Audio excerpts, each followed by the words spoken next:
ಕಡಿಮೆ ಸಿಬಿಲ್ ಸ್ಕೋರ್ ನಿಂದ ಸಾಲ ಕ್ರೆಡಿಟ್ ಕಾರ್ಡ್ ಅಪ್ಲಿಕೇಶನ್ ರಿಜೆಕ್ಟ್ ಆಗ್ತಾ ಇದೆಯಾ? ಇನ್ ಮುಂದೆ ಆಗಲ್ಲ. SBM Z ಕ್ರೆಡಿಟ್ ಕಾರ್ಡ್ ಬಳಸಿ ಈಸಿಯಾಗಿ ಕ್ರೆಡಿಟ್ ಸ್ಕೋರ್ ಅನ್ನ 750 ಗಿಂತ ಜಾಸ್ತಿ ಮಾಡ್ಕೋಬಹುದು. ಇದೊಂದು FD ಆಧಾರಿತ ಕಾರ್ಡ್. UPI ಬಳಸಿ ಕ್ರೆಡಿಟ್ ಕಾರ್ಡ್ ಬ್ಯಾಲೆನ್ಸ್ ಅನ್ನ ಖರ್ಚು ಮಾಡಬಹುದು. FD ಗೆ RBI ಗ್ಯಾರಂಟಿಯೊಂದಿಗೆ 7% ಇಂಟ್ರೆಸ್ಟ್ ಕೂಡ ಸಿಗುತ್ತೆ. 30 ದಿನದಲ್ಲೇ ಕ್ರೆಡಿಟ್ ಸ್ಕೋರ್ ನಲ್ಲಿ ಇಂಪ್ರೂವ್ಮೆಂಟ್ ಕೂಡ ನೋಡಬಹುದು. ಡಿಸ್ಕ್ರಿಪ್ಷನ್ ಹಾಗೂ ಪಿನ್ ಕಾಮೆಂಟ್ ನಲ್ಲಿರೋ ಲಿಂಕ್ ಮೂಲಕ Z ಆಪ್ ಡೌನ್ಲೋಡ್ ಮಾಡಿ.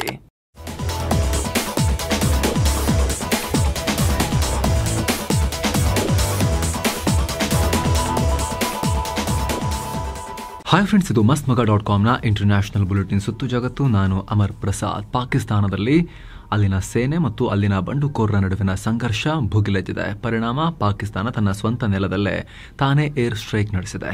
ಬಲೂಚಿಸ್ತಾನದ ಕೋಜುದಾರ್ ಜಿಲ್ಲೆಯ ಜೆಹ್ರಿ ಅನ್ನೋ ಕಡೆ ಈ ಏರ್ ಸ್ಟ್ರೈಕ್ ನಡೆಸಿದ್ದು 3 ಜನ ಪ್ರಾಣ ಕಳ್ಕೊಂಡಿದ್ದಾರೆ, 5 ಗಂಭೀರವಾಗಿ ಗಾಯಗೊಂಡಿದ್ದಾರೆ. ಬಲೂಚಿಸ್ತಾನದ ಮಾನವ ಹಕ್ಕುಗಳ ಸಂಘಟನೆ ಬಲೂಚ್ ಯಕ್ಜೇತಿ ಕಮಿಟಿ ಪಾಕ್ ದಾಳಿಯ ಬಗ್ಗೆ ಮಾಹಿತಿ ಕೊಟ್ಟಿದೆ.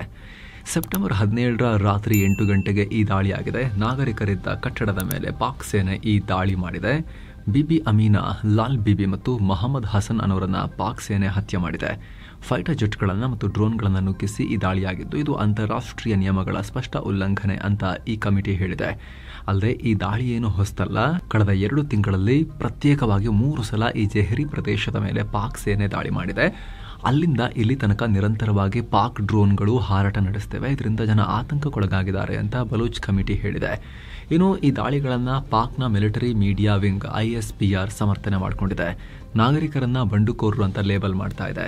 ಇದು ಉಗ್ರರ ಮೇಲೆ ನಡೆಸಿದ ಕಾರ್ಯಾಚರಣೆ ಅಂತ ಹೇಳಿದೆ. ಹಾಗೆ ಬಲೂಚಿಸ್ತಾನದ ಕುಜ್ದಾರ್ ಜಿಲ್ಲೆಯಾದ್ಯಂತ ಇಂಟರ್ನೆಟ್ ಶಟ್ ಡೌನ್ ಮಾಡಲಾಗಿದೆ. ಇಲ್ಲಿನ ಪರಿಸ್ಥಿತಿ ಹೊರ ಜಗತ್ತಿಗೆ ಸ್ಪ್ರೆಡ್ ಆಗಬಾರದು, ಆ ರೀತಿ ನಿರ್ಬಂಧ ಹಾಕಿದ್ದಾರೆ. ಇದೇ ವೇಳೆ ಬಲೂಚಿಸ್ತಾನದಲ್ಲಿ ಬಲೂಚಿಗಳ ಆರ್ಭಟ ಮುಂದುವರೆದಿದೆ. ಪಾಕ್ ಸೇನಾ ಬೆಂಗಾವಲು ವಾಹನಕ್ಕೆ ಸ್ಫೋಟಕ ತುಂಬಿದ ವಾಹನವನ್ನು ಡಿಕ್ಕಿ ಹೊಡೆಸಿದ್ದಾರೆ. ಪರಿಣಾಮ 3 ಪಾಕ್ ಸೈನಿಕರು ಮೃತಪಟ್ಟಿದ್ದಾರೆ, ಹಲವರು ಗಂಭೀರ ಗಾಯಗೊಂಡಿದ್ದಾರೆ. ಈ ಮೂಲಕ ಪಾಕ್ ಆ ಕಡೆಯಿಂದ ಏರ್ ಸ್ಟ್ರೈಕ್ ಮಾಡ್ತಿದ್ರೆ ಇಲ್ಲಿ ಕೆಳಗೆ ಬಲೂಚಿಗಳ ದಾಳಿ ಮುಂದುವರೆದಿದೆ. ಏನೋ ವಿಶ್ವಸಂಸ್ಥೆಯಲ್ಲೂ ಕೂಡ ಪಾಕ್ ಚೀನಾಗೆ ದೊಡ್ಡ ಶಾಕ್ ಆಗಿದೆ. ವಿಶ್ವಸಂಸ್ಥೆಯ ಭದ್ರತಾ ಮಂಡಳಿಯಲ್ಲಿ ಬಲೂಚ್ ಲಿಬರೇಷನ್ ಆರ್ಮಿ ಮತ್ತು ಅದರ ವಿಂಗ್ ಮಜೀದ್ ಬ್ರಿಗೇಡ್ಗೆ ಉಗ್ರ ಹಣೆಪಟ್ಟಿ ಕಟ್ಟಿ ಅಂತ ಪಾಕ್ ಚೀನಾ ಜಂಟಿ ಬಿಡ್ ಸಲ್ಲಿಸಿದ್ರು. ಈ ಬಿಡ್ಡನ್ನ ಯುರೋಪಿಯನ್ ರಾಷ್ಟ್ರಗಳು ಬ್ಲಾಕ್ ಮಾಡಿವೆ. ಫೇಲ್ಡ್ ಮಾರ್ಷಲ್ ಆಸಾಯಂ ಮುನೀರನ ಫ್ರೆಂಡ್ ಅಮೆರಿಕ, ಅವರ ಮಿತ್ರ ಬ್ರಿಟನ್ ಮತ್ತು ಫ್ರಾನ್ಸ್ ಎಲ್ಲರೂ ನಾವಿದಕ್ಕೊಪ್ಪಲ್ಲ ಅಂತ ಹೋಲ್ಡ್ ಮಾಡಿದ್ದಾರೆ. ಈ ಸಂಘಟನೆಗಳು EQ ಮತ್ತು IS ಉಗ್ರ ಸಂಘಟನೆಗಳೊಂದಿಗೆ ಲಿಂಕ್ ಹೊಂದಿವೆ ಅನ್ನೋದಕ್ಕೆ ಸರಿಯಾದ ಎವಿಡೆನ್ಸ್ ಇಲ್ಲ ಅಂತ ಈ ರೀತಿ ಮಾಡಿವೆ. ಈ ಮೂಲಕ ಹೇಗಾದರೂ ಮಾಡಿ ಇವರನ್ನು ಜಾಗತಿಕ ಉಗ್ರರ ಪಟ್ಟಿಗೆ ಸೇರಿಸಿ ಸರಿಯಾಗಿ ಹೊಡಿಬೇಕು ಅಂತ ಪ್ಲಾನ್ ಮಾಡಿದ್ದ ಪಾಕ್ ಮತ್ತು ಚೀನಾಗೆ ದೊಡ್ಡ ಮುಖಭಂಗ ಆಗಿದೆ. ಅಂದಹಾಗೆ ಈಗ ಆಲ್ರೆಡಿ ಅಮೆರಿಕ ಈ ಬಲೂಚ್ ಲಿಬರೇಷನ್ ಆರ್ಮಿ ಮತ್ತು ಅದರ ವಿಂಗ್ ಮಜೀದ್ ಬ್ರಿಗೇಡ್ ಅನ್ನ ಜಾಗತಿಕ ಉಗ್ರ ಸಂಘಟನೆ ಅಂತ ಲೇಬಲ್ ಮಾಡಿತ್ತು. ಹಾಗೆ ಪಹಲ್ಗಾಮ್ ಉಗ್ರ ದಾಳಿ ನಡೆಸಿದ್ದ TRF ಸಂಘಟನೆಯನ್ನ ಕೂಡ ಜಾಗತಿಕ ಉಗ್ರ ಸಂಘಟನೆ ಅಂತ ಹೆಸರಿಸಿದೆ. ಆದ್ರೆ ಈಗ ವಿಶ್ವಸಂಸ್ಥೆಯಲ್ಲಿ ಈ ನಿರ್ಧಾರ ತಗೊಳ್ಳಲಾಗಿದೆ. ಗಮನಿಸಬೇಕಾದ ಅಂಶ ಅಂದ್ರೆ ಪಾಕ್ನ ಲಷ್ಕರ್ ಮತ್ತು ಜೈಷ್ ಸಂಘಟನೆಗಳಿಗೆ ಸೇರಿದ ಉಗ್ರರ ಮೇಲೆ ಸ್ಯಾಂಕ್ಷನ್ ಹೇರೋಕೆ ಅಮೆರಿಕ ಮತ್ತು ಭಾರತ ಮುಂದಿಟ್ಟ ಪ್ರಪೋಸಲ್ ಅನ್ನ ಚೀನಾ ವಿಶ್ವಸಂಸ್ಥೆಯಲ್ಲಿ ಬ್ಲಾಕ್ ಮಾಡ್ತಾ ಬಂದಿತ್ತು. ಯಾವ್ಯಾವುದೋ ಕಾರಣ ಹೇಳಿ ಡಿಲೇ ಮಾಡ್ತಾ ಬಂದಿದೆ. ಚೀನಾದಿಂದಲೇ ಲಷ್ಕರ್ ಉಗ್ರರಾದ ಸಜಿದ್ ಮೀರ್, ಶಾಹಿದ್ ಮೆಹಮೂದ್ ಮತ್ತು ತಲಾ ಸಯೀದ್ ಇನ್ನೂ ಕೂಡ ವಿಶ್ವಸಂಸ್ಥೆಯ 1267 ಸ್ಯಾಂಕ್ಷನ್ ಲಿಸ್ಟ್ಗೆ ಸೇರಿಲ್ಲ. ಚೀನಾ ಪ್ರೊಟೆಕ್ಷನ್ ಇಂದಾಗಿನೇ ಸೇರಕ್ಕಾಗಿಲ್ಲ. ಈಗ ಸೇಡಿಗೆ ಪ್ರತಿ ಸೇಡುವನು ಹಾಗೆ ಅಮೆರಿಕ, ಫ್ರಾನ್ಸ್ ಮತ್ತು ಬ್ರಿಟನ್ ನಾವು ನಿಮ್ಮ ಪ್ರಪೋಸಲ್ಗೆ ಒಪ್ಪಲ್ಲ ಅಂತ ಬ್ಲಾಕ್ ಮಾಡಿವೆ. ಏನೋ ಉಗ್ರರಿಗೆ ಫಂಡಿಂಗ್ ಮಾಡಿದ ಕೇಸ್ನಲ್ಲಿ ಜೀವಾವಧಿ ಶಿಕ್ಷೆ ಅನುಭವಿಸ್ತಾ ಇರೋ ಉಗ್ರ ಯಾಸೀನ್ ಮಲ್ಲಿಕ್ ದಿವಂಗತ PM ಮನಮೋಹನ್ ಸಿಂಗ್ ಬಗ್ಗೆ ಶಾಕಿಂಗ್ ಸ್ಟೇಟ್ಮೆಂಟ್ ಕೊಟ್ಟಿದ್ದಾನೆ. ಲಷ್ಕರ್ ಸಂಸ್ಥಾಪಕ ಹಾಗೂ ಮುಂಬೈ ದಾಳಿ ಹಿಂದಿನ ಮಾಸ್ಟರ್ ಮೈಂಡ್ ಹಫೀಜ್ ಸಯೀದ್ನನ್ನ 2006ರಲ್ಲಿ ನಾನು ಪಾಕ್ನಲ್ಲಿ ಮೀಟ್ ಮಾಡಿದ್ದೆ. ಅದಕ್ಕಾಗಿ ಆಗಿನ ಭಾರತದ PM ಮನಮೋಹನ್ ಸಿಂಗ್ ನನಗೆ ಪರ್ಸನಲ್ ಆಗಿ ಥ್ಯಾಂಕ್ಸ್ ಹೇಳಿದ್ರು ಅಂತ ಮಲಿಕ್ ಹೇಳಿದ್ದಾನೆ. ಕಳೆದ ಆಗಸ್ಟ್ 25ನೇ ತಾರೀಕು ದಿಲ್ಲಿ ಹೈಕೋರ್ಟ್ಗೆ ಸಲ್ಲಿಸಿದ ಅಫಿಡವಿಟ್ನಲ್ಲಿ ಮಲಿಕ್ ಈ ತರ ಹೇಳಿರೋದು ಗೊತ್ತಾಗಿದೆ. ರಾಷ್ಟ್ರೀಯ ಮಾಧ್ಯಮಗಳು ಇದನ್ನು ರಿಪೋರ್ಟ್ ಮಾಡಿವೆ. ಅಲ್ಲದೆ 2006ರಲ್ಲಿ ಆ ಮೀಟಿಂಗ್ ನಡೆಸೋದು ನನ್ನ ಸ್ವಂತ ಉದ್ದೇಶ ಆಗಿರಲಿಲ್ಲ. ಬದಲಿಗೆ ಪಾಕ್ ಜೊತೆಗೆ ಶಾಂತಿ ಸ್ಥಾಪಿಸುವುದರ ಭಾಗವಾಗಿ ಅನ್ಅಫಿಷಿಯಲ್ ಮಾತುಕತೆಗಾಗಿ ಭಾರತದ ಹಿರಿಯ ಗುಪ್ತಚರಾಧಿಕಾರಿಗಳ ಮನವಿ ಮೇರೆಗೆ ನಾನು ಹಫೀಜ್ ನನ್ನ ಮೀಟ್ ಮಾಡಬೇಕಾಯಿತು.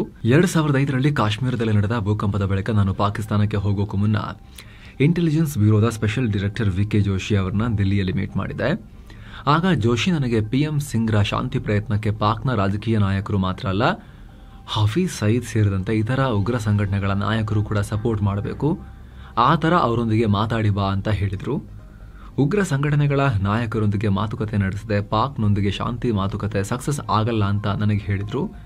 ಹೀಗಾಗಿ ನಾನು ಹಫೀಜ್ ಜೊತೆ ಸೇರಿ ಇತರ ಯುನೈಟೆಡ್ ಜಿಹಾದಿ ಕೌನ್ಸಿಲ್ನ ನಾಯಕರನ್ನ ಪಾಕ್ನಲ್ಲಿ ಮೀಟ್ ಮಾಡೋಕ್ಕೆ ಒಪ್ಕೊಂಡೆ ಅಂತ ಮಲಿಕ್ ಹೇಳಿದ್ದಾನೆ.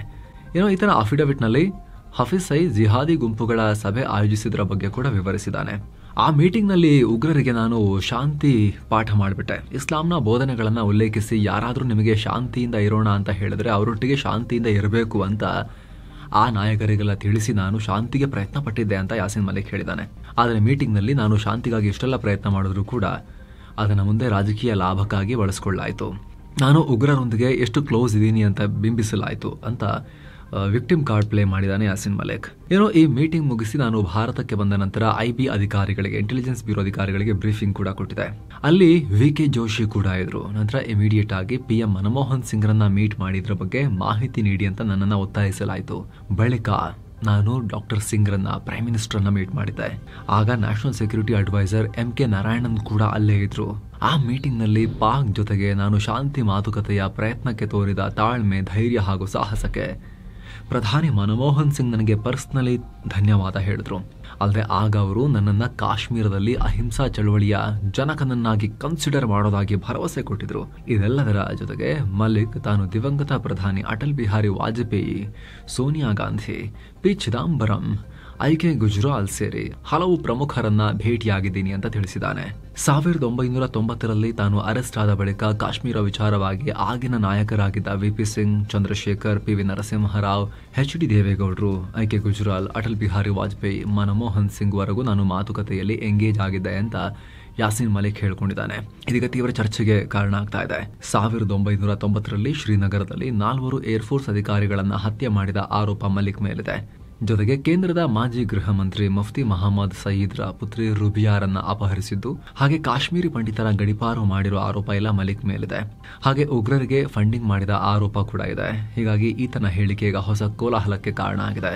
ಉಗ್ರರೊಂದಿಗೆ ಮಾತನಾಡ್ತೀರಾ, ಅದು ಕೂಡ ಖುದ್ದು ಪ್ರೈಮ್ ಮಿನಿಸ್ಟರ್ ಇವ್ರನ್ನ ಮೀಟ್ ಆಗಿ ಉಗ್ರರೊಂದಿಗೆ ಶಾಂತಿ ಸಂಧಾನ ಮಾಡಿದ್ದಕ್ಕೆ ಧನ್ಯವಾದ ಹೇಳೋದು, ಅದೆಲ್ಲ ಯಾವ ಲೆವೆಲ್ಗೆ ಹೋಯ್ತು? ಇಷ್ಟು ದೊಡ್ಡ ಭಾರತ ದೇಶ, ಇದು ವೀಕ್ನೆಸ್ ಅಲ್ವಾ ಅನ್ನೋ ಪ್ರಶ್ನೆಯನ್ನ ಕೇಳಲಾಗ್ತಿದೆ. ಆದರೆ ನಿಮ್ಮ ಗಮನಕ್ಕಿರಲಿ, ಸದ್ಯಕ್ಕಿದಿನ್ನೂ ಕೂಡ ಈ ಎಲ್ಲ ಉಗ್ರ ಆರೋಪಗಳನ್ನು ಹೊತ್ತಿರೋ ಒಬ್ಬ ವ್ಯಕ್ತಿಯ ಸ್ಟೇಟ್ಮೆಂಟ್, ಆತನ ಅಫಿಡವಿಟ್. ಇದಕ್ಕೆ ಎವಿಡೆನ್ಸ್ ಇನ್ನೂ ಸಿಗಬೇಕಷ್ಟೇ. ಆತ ಹೇಳ್ಕೊಂಡಿರೋದಿದು. ಹಾಗಾಗಿ ಇಲ್ಲಿ ಬೆನಿಫಿಟ್ ಆಫ್ ಡೌಟ್ ಕೊಡೋದಕ್ಕಿಂತ ಹೆಚ್ಚಾಗಿ ಜಡ್ಜ್ಮೆಂಟ್ನ ರಿಸರ್ವ್ ಮಾಡ್ಬೋದು ಈ ವಿಚಾರದಲ್ಲಿ. ಮನಮೋಹನ್ ಸಿಂಗ್ ಹಂಗೆ, ವಾಜಪೇಯಿ ಹಿಂಗೆ, ಯಾಕೆ ಹಿಂಗೆ ಮಾಡಿದ್ರು, ಚೀತು ಅಂತ ಹೇಳೋದಕ್ಕಿಂತ ಮುಂಚೆ ಸ್ವಲ್ಪ ವೇಟ್ ಮಾಡಬಹುದು. ಇದಕ್ಕೆ ಸಂಬಂಧಪಟ್ಟಂತೆ ತನಿಖಾ ಸಂಸ್ಥೆಗಳು ಏನ್ ಹೇಳ್ತಾರೆ ಅಂತ ನೋಡಿಕೊಂಡು. ಕಳೆದ ಮೇನಲ್ಲಿ ಪಾಕ್ ಮೇಲೆ ಭಾರತ ನಡೆಸಿದ ಆಪರೇಷನ್ ಸಿಂಧೂರ್ ಬಗ್ಗೆ CDS ಅನಿಲ್ ಚೌಹಾಣ್ ಮಹತ್ವದ ಹೇಳಿಕೆ ಕೊಟ್ಟಿದ್ದಾರೆ. ಈ ಆಪರೇಷನ್ ಅನ್ನ ಮೇ 7ರ ಮಧ್ಯರಾತ್ರಿ 1ರಿಂದ 1:30 ಟೈಮ್ನಲ್ಲಿ ಯಾಕೆ ಮಾಡಿದ್ವಿ ಅನ್ನೋದನ್ನ ಎಕ್ಸ್ಪ್ಲೇನ್ ಮಾಡಿದ್ದಾರೆ. ಈ ಹಿಂದೆ ನಾವು ಬಾಲಾಕೋಟ್ ಆಪರೇಷನ್ ನಡೆಸಿದ್ವಿ.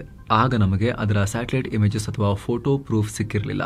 ಆದರೆ ಈಗಲೂ ಕೂಡ ಮಿಡ್ ನೈಟ್ 1 ಗಂಟೆಗೆ ಕಾರ್ಯಾಚರಣೆ ಮಾಡಿದ್ವಿ. ಇದರಿಂದ ಕತ್ತಲಲ್ಲಿ ಸ್ಯಾಟಲೈಟ್ ಇಮೇಜ್ ಕ್ಯಾಪ್ಚರ್ ಮಾಡೋಕೆ ಡಿಫಿಕಲ್ಟ್ ಆಗುತ್ತೆ ಅಂತ ಗೊತ್ತಿತ್ತು. ಆದರೆ ಈ ಸಲ ನಮ್ಮ ಕಾರ್ಯಾಚರಣೆ ಬಗ್ಗೆ ಫುಲ್ ಕಾನ್ಫಿಡೆನ್ಸ್ ಇತ್ತು. ಜೊತೆಗೆ ನಾಗರಿಕರ ಸಾವು ನೋವುಗಳನ್ನ ಅವಾಯ್ಡ್ ಮಾಡಬಹುದು ಅನ್ನೋದು ನಮ್ಮ ಮೂಲ ಉದ್ದೇಶ ಆಗಿತ್ತು. ನನ್ನ ಪ್ರಕಾರ ನಮಗೆ ದಾಳಿ ಮಾಡೋಕೆ ಬೆಳಗಿನ ಜಾವ 5:30ಯಿಂದ 6 ಗಂಟೆ ಒಳ್ಳೆ ಟೈಮ್. ಆದ್ರೆ ಅದು ದಿನದ ಮೊದಲ ನಮಾಜ್ನ ಟೈಮ್ ಕೂಡ. ಆ ವೇಳೆ ದಾಳಿ ಮಾಡಿದ್ರೆ ಒಂದಷ್ಟು ನಾಗರಿಕರಿಗೂ ಕೂಡ ಡ್ಯಾಮೇಜಸ್ ಆಗೋ ಸಾಧ್ಯತೆ ಇತ್ತು.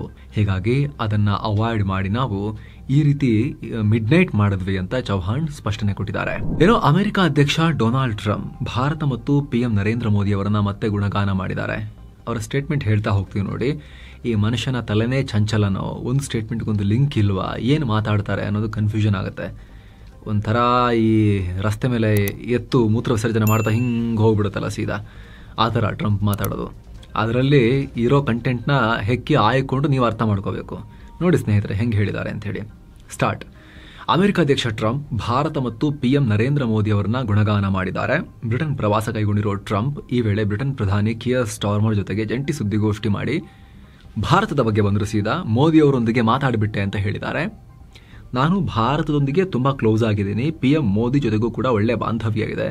ಅವರ ಬರ್ತ್ಡೇಗೆ ವಿಶ್ ಮಾಡೋಕೆ ನಾನು ಮೋದಿ ಅವರೊಂದಿಗೆ ಮಾತನಾಡಿದ್ದೆ ಅಂತ ಹೇಳಿದ್ದಾರೆ. ಇನ್ನು ಇದೇ ವೇದಿಕೆಯಲ್ಲಿ ತಮ್ಮ ಡೈಲಾಗ್ ಅನ್ನ ಪುನರುಚ್ಚಾರ ಮಾಡಿದ್ದಾರೆ. ಯಾವುದು, ವ್ಯಾಪಾರ ಬಳಸಿ ಪಾಕ್ ಜೊತೆ ಸಂಘರ್ಷ ನಿಲ್ಲಿಸಿದ್ದೀನಿ, ಇಲ್ಲಾಂದ್ರೆ ಅಣು ಯುದ್ಧ ಮಾಡಿಕೊಂಡು ತುಂಬಾ ಹೊಡೆದಾಡ್ತಾ ಇದ್ರು, ಹೀಗೆ 7 ಸಂಘರ್ಷ ನಿಲ್ಲಿಸಿದ್ದೀನಿ ನಾನು ಬೇರೆ ಬೇರೆ ಕಡೆ ಅಂತ ಹೇಳಿದ್ರು. ಮಾತಾಡ್ತಿರೋದು ಬ್ರಿಟಿಷರ ಜೊತೆ ನಿಂತ್ಕೊಂಡು. ಇರಲಿ, ಇಲ್ಲಿವರೆಗೂ ಬೇರೆ ಬೇರೆ ಕಡೆ ಹೋದ್ರು ಅವರು.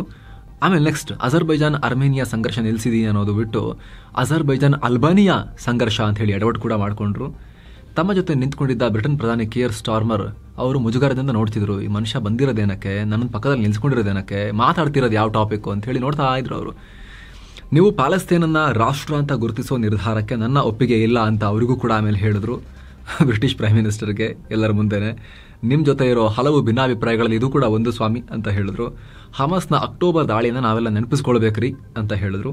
ಇನ್ನು ಇದೇ ವೇದಿಕೆಯಲ್ಲಿ ಚೀನಾ ಬಗ್ಗೆ ಬಂದರು. ಸೀದಾ ಆಮೇಲೆ ಟಿಕ್ಟಾಕನ್ನು ಕೂಡ ಹೊಗಳಿದ್ರು. ನಾನು ಅಧಿಕಾರಕ್ಕೆ ಬರೋಕ್ಕೆ ಟಿಕ್ಟಾಕ್ ತುಂಬ ಹೆಲ್ಪ್ ಮಾಡಿದೆ ಅಂತ ಹೇಳಿದ್ರು.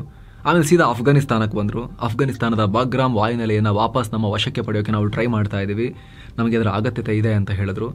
ವಿಶ್ವದ ಅತಿ ದೊಡ್ಡ ಏರ್ ಬೇಸ್ ಅದು ಅಂತ ಟ್ರಂಪ್ ಹೇಳಿದ್ರು. ಆಮೇಲೆ ಸೀದಾ ರಷ್ಯಾ ಮತ್ತು ಪುಟಿನ್ ವಿಚಾರಕ್ಕೆ ಬಂದರು. ಬ್ಯಾಕ್ ಟು ಬ್ಯಾಕ್ ರಷ್ಯಾ ಅಧ್ಯಕ್ಷ ಪುಟಿನ್ ಕೂಡ ಟ್ರಂಪ್ಗೆ ನೆನಪಾಗಿದ್ದಾರೆ. ಅವಾಗ ಪುಟಿನ್ರಿಂದ ನನಗೆ ತುಂಬ ನಿರಾಸೆಯಾಗಿದೆ, ಅವರೇನು ಯುದ್ಧನೇ ನಿಲ್ಲಿಸ್ತಾ ಇಲ್ಲ ಅಂತ ಬೇಜಾರು ಮಾಡಿಕೊಂಡ್ರು. ಇದೇ ವೇಳೆ ಈ ಯುದ್ಧವನ್ನು ತುಂಬ ಈಸಿಯಾಗಿ ನಿಲ್ಲಿಸಬಹುದು ಅಂತ ಒಂದು ಹೇಳಿಕೆ ಕೊಟ್ಟರು.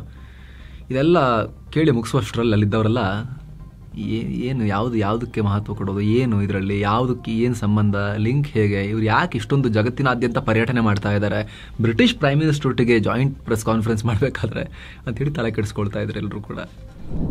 ಏನೋ ಪಾಕ್ ಮತ್ತು ಸೌದಿ ಅರೇಬಿಯಾದ ರಕ್ಷಣಾ ಒಪ್ಪಂದದಿಂದಾಗಿ ಇಡೀ ಮಿಡಲ್ ಈಸ್ಟರ್ನ್ ರಾಷ್ಟ್ರಗಳು ಇಸ್ರೇಲ್ ಕಡೆಗೆ ತಿರುಗಿ ನೋಡ್ತಿವೆ. ಸೌದಿ ಮೇಲೆ ದಾಳಿ ಮಾಡಿದ್ರೆ ಪಾಕಿಸ್ತಾನವೂ ಬರುತ್ತೆ ಅಂತ. ಇದರ ಮಧ್ಯೆ ಈಗ ಪಾಕಿಸ್ತಾನದ ಹರಕುಬಾಯಿಯ ಡಿಫೆನ್ಸ್ ಮಿನಿಸ್ಟರ್ ಖ್ವಾಜಾ ಆಸಿಫ್ ಮತ್ತೆ ಇಸ್ರೇಲ್ ಅನ್ನ ಕೆಣಕಿದ್ದಾರೆ. ನಮ್ಮ ನ್ಯೂಕ್ಲಿಯರ್ ಅಂಬ್ರೆಲಾ ಒಳಗೆ ಯಾರು ಬೇಕಾದರೂ ಸೇರ್ಕೋಬಹುದು, ಬಾಗಿಲು ಓಪನ್ ಇದೆ ಅಂತ ಹೇಳಿದ್ದಾರೆ. ನಿಮ್ಮ ದೇಶನೇ ಹರಿದು ಊರ್ಬಾಗಲಾಗಿದೆ, ಡೆಫಿನೆಟ್ಲಿ ಯಾರು ಬೇಕಾದ್ರೂ ಬಂದು ಒಳಗೆ ಸೇರ್ಕೋಬಹುದು. ಭವಿಷ್ಯದಲ್ಲಿ ಯಾವುದೇ ಇಸ್ಲಾಮಿಕ್ ರಾಷ್ಟ್ರಗಳು ಈ ಒಪ್ಪಂದದಲ್ಲಿ ಭಾಗಿಯಾಗಬಹುದು ಅಂತ ಆಹ್ವಾನಿಸಿದ್ದಾರೆ. ಅಂದರೆ ನಮ್ಮ ಹತ್ರ ನಯ ಪೈಸೆ ಕಾಸಿಲ್ಲ ಅಂದ್ರೆ ಪರವಾಗಿಲ್ಲ, ಇದೊಂದಿದೆ, ಇದನ್ನ ಹಿಡ್ಕೊಳ್ತೀವಿ ನಾವು, ಹಿಂಗೆ ನೀವೆಲ್ಲ ಬಂದು ಸೇರ್ಕೊಳ್ಳಿ, ನಿಮ್ಮ ಕ್ಯಾಶ್ ತಗೊಬನ್ನಿ ಬರ್ತಾ ಅಂತ. ಬಾಂಬ್ ನಂದು ಕ್ಯಾಶ್ ನಿಮ್ಮದು ಅಂತ ಅದೊಂದು ಹಾಡಿದೆಯಲ್ಲ ಕನ್ನಡದಲ್ಲಿ, ಆ ಥರ. ಈ ದೇಶಗಳನ್ನು ರಕ್ಷಿಸಿಕೊಳ್ಳೋಕೆ ಇದು ಮೂಲಭೂತ ಹಕ್ಕು ಅಂತ ಭಾವಿಸ್ತೀನಿ, ಬನ್ನಿ ನಮ್ಮ ರಕ್ಷಣೆ ಪಡ್ಕೊಳ್ಳಿ ನೀವು ಅಂತ. ಜೊತೆಗೆ ಅರಬ್ ರಾಷ್ಟ್ರಗಳಿಗೆ ನ್ಯಾಟೋ ರೀತಿಯ ಕೂಟದ ಐಡಿಯಾವನ್ನು ಕೂಡ ನಾವು ಸಪೋರ್ಟ್ ಮಾಡ್ತಾ ಬಂದಿದ್ದೀವಿ ಅಂತ ಖ್ವಾಜಾ ಆಸಿಫ್ ಹೇಳಿದ್ದಾರೆ. ಇನ್ನು ಈ ಡಿಫೆನ್ಸ್ ಅಗ್ರಿಮೆಂಟ್ ನಾಡಿ ನ್ಯೂಕ್ಲಿಯರ್ ವೆಪನ್ಗಳು ಕೂಡ ಬರ್ತಾವ ಅನ್ನೋ ಪ್ರಶ್ನೆ ಕೇಳಲಾಯಿತು. ಇದಕ್ಕೆ ಖ್ವಾಜಾ ಆಸಿಫ್ ಎಸ್ ಅಂತ ಹೇಳಿದ್ದಾರೆ. ನಮ್ಮ ಹತ್ರ ಏನಿದೆ ಎಲ್ಲವೂ ಈ ಅಗ್ರಿಮೆಂಟ್ ನಡಿ ಬರುತ್ತೆ ಅಂತ ಹೇಳಿದ್ದಾರೆ. ಜೊತೆಗೆ ಈ ಅಗ್ರಿಮೆಂಟ್ ಪ್ರಕಾರ ಒಂದು ದೇಶದ ಮೇಲಿನ ದಾಳಿಯನ್ನ ಎರಡೂ ದೇಶದ ಮೇಲಿನ ದಾಳಿ ಅಂತ ಪರಿಗಣಿಸ್ತೀರಾ ಅಂತ ಕೇಳಿದಾಗ ಇದರಲ್ಲಿ ಏನು ಡೌಟ್ ಇಲ್ಲ, ಅದೇ ಅಲ್ವಾ ಅಗ್ರಿಮೆಂಟ್ ಅನ್ನೋ ರೀತಿಯಲ್ಲಿ ಹೇಳಿಕೆಯನ್ನು ಕೊಟ್ಟಿದ್ದಾರೆ. ಈ ಅಗ್ರಿಮೆಂಟ್ಗೆ ಸಂಬಂಧಪಟ್ಟಂತೆ ನಾವು ಈ ವಿಶೇಷ ವರದಿಯಲ್ಲಿ ಮಾಹಿತಿಯನ್ನು ಕೊಟ್ಟಿದ್ವಿ ಸ್ನೇಹಿತರೆ, ನೀವು ನೋಡಿಲ್ಲ ಅಂದ್ರೆ ನೀವು ನೋಡ್ಬೋದು. ಸೌದಿ ಮತ್ತು ಪಾಕ್ ನಡುವಿನ ಈ ಡಿಫೆನ್ಸ್ ಡೀಲ್ಗೆ ಸಂಬಂಧಪಟ್ಟಂತೆ ಏನೋ ಅಮೆರಿಕದ ಕ್ಯಾಲಿಫೋರ್ನಿಯಾದಲ್ಲಿ ತೆಲಂಗಾಣ ಮೂಲದ ಟೆಕ್ಕಿ ಒಬ್ಬರನ್ನ ಅಲ್ಲಿನ ಪೊಲೀಸರು ಹತ್ಯೆ ಮಾಡಿರೋ ಆರೋಪ ಕೇಳಿಬಂದಿದೆ. ಮೃತರನ್ನ ಮೊಹಮ್ಮದ್ ನಿಜಾಮುದ್ದೀನ್ ಅಂತ ಗುರುತಿಸಲಾಗಿದೆ. ತಮ್ಮ ರೂಮ್ಮೇಟ್ ಜೊತೆ ಜಗಳವಾಡಿದ ನಂತರ ಪೊಲೀಸರ ಗುಂಡೇಟಿಗೆ ಬಲಿಯಾಗಿದ್ದಾರೆ ಅಂತ ಹೇಳಲಾಗ್ತಿದೆ. ತಮ್ಮ ರೂಮ್ಮೇಟ್ ಮೇಲೆ ಈ ಮೊಹಮ್ಮದ್ ನಿಜಾಮುದ್ದೀನ್ ಮಾರಕಾಸ್ತ್ರಗಳಿಂದ ಹಲ್ಲೆ ಮಾಡಿದ್ರು. ಆಮೇಲೆ ಹಲ್ಲೆಗೊಳಗಾದ ವ್ಯಕ್ತಿ ಪೊಲೀಸರಿಗೆ ಕಾಲ್ ಮಾಡಿ ಕರೆದ್ರು. ಅವ್ರು ಬಂದಾಗ ಗಲಾಟೆಯನ್ನು ನಿಯಂತ್ರಿಸೋಕೆ ಸ್ವಲ್ಪ ಕಮ್ಮಿ ಬಲ ಪ್ರಯೋಗ ಮಾಡೋದ್ರ ಬದಲು ಗುಂಡೆ ಹಾರಿಸ್ಬಿಟ್ಟಿದ್ದಾರೆ ಪೊಲೀಸರು ಅಂತ ಹೇಳಲಾಗ್ತಿದೆ. ಆದರೆ ತನ್ನ ಫ್ಯಾಮಿಲಿಯವರು ತಾರತಮ್ಯ ಮಾಡಿದ್ದಾರೆ, ಜನಾಂಗೀಯ ತಾರತಮ್ಯ, ಸುಮ್ಮನೆ ಹೊಡೆದು ಹಾಕ್ಬಿಟ್ಟಿದ್ದಾರೆ, ತನಿಖೆ ಆಗಬೇಕು ಅಂತ ಕೇಳಿಕೊಂಡಿದ್ದಾರೆ. ಹಾಗೆ ತಮ್ಮ ಪುತ್ರನ ದೇಹವನ್ನು ಕೊಡಿ, ನಮಗೆ ತರಿಸ್ಕೊಡಿ ಅಂತ ಹೇಳಿ ವಿದೇಶಾಂಗ ಮಂತ್ರಿ ಜೈಶಂಕರ್ ಅವರಿಗೆ ರಿಕ್ವೆಸ್ಟ್ ಕೂಡ ಮಾಡ್ಕೊಂಡಿದ್ದಾರೆ ಫ್ಯಾಮಿಲಿಯವರು. ಮತ್ತೊಂದು ಕಡೆ ಇರಾನ್ ಆರ್ಥಿಕತೆಯ ಮೂಳೆ ಮುರಿತೀನಿ ಅಂತ ಅಮೆರಿಕ ದೊಡ್ಡ ಹೆಜ್ಜೆ ಇಟ್ಟಿದೆ. ಇರಾನ್ನ ಚಬಹಾರ್ ಬಂದರಿನ ಮೇಲಿನ ಸ್ಯಾಂಕ್ಷನ್ ವೇವರ್ ಅನ್ನ ಅಮೆರಿಕ ರದ್ದು ಮಾಡಿದೆ. ಅಂದ್ರೆ 2018ರಲ್ಲಿ America Iran freedom and counter proliferation act IFCA IFCA ಇದರ ಅಡಿ ಈ ಸ್ಯಾಂಕ್ಷನ್ ವೇವರ್ನ ಜಾರಿ ಮಾಡಿತ್ತು. ಇದರ ಪ್ರಕಾರ ಚಬಹಾರ್ ಪೋರ್ಟ್ನಲ್ಲಿ ಭಾರತ ಸೇರಿದಂತೆ ಅನೇಕ ರಾಷ್ಟ್ರಗಳು ಅಮೆರಿಕದ ಯಾವುದೇ ಪೆನಾಲ್ಟಿಗಳಿಗೆ ಒಳಗಾಗದೆ ಕೆಲಸ ಮಾಡ್ತಿದ್ವು.